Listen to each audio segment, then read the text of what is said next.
প্রতারণার অভিযোগে গ্রেপ্তার এক ধৃতকে শুক্রবার দুপুর আনুমানিক 1:30 নাগাদ জলপাইগুড়ি আদালতে পাঠানো হয়। সম্পূর্ণ ঘটনার তদন্তে ভক্তিনগর থানার পুলিশ। জানা গিয়েছে, বৃহস্পতিবার গভীর রাতে শিলিগুড়ির 44 নম্বর ওয়ার্ডের বিদ্যাচক্র কলোনির বাসিন্দা সুব্রত অধিকারী ওই ব্যক্তির বিরুদ্ধে একটি লিখিত অভিযোগ দায়ের করেন।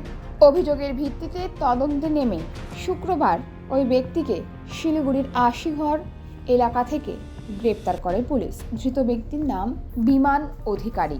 অভিযোগ যে গত 3 বছর আগে সুব্রত অধিকারী বিমান অধিকারীকে দুটি 4 চাকা গাড়ি লোনে উঠিয়ে চালানোর জন্য দেয় এবং এগ্রিমেন্ট করা থাকে যে ইনস্টলমেন্টগুলি বিমান অধিকারী সুব্রত অধিকারীকে সময় মতো দেবে। তবে একটি ইনস্টলমেন্ট দেওয়ার পর থেকে আর কোনো ইনস্টলমেন্ট এর টাকা বিমান অধিকারী সুব্রত অধিকারীকে দিচ্ছিল না। মোট 3 লক্ষ টাকা পেত সুব্রত অধিকারী, তার মধ্যে থেকে মাত্র 15,000 টাকা দিয়েছিল বিমান অধিকারী সুব্রত অধিকারীকে।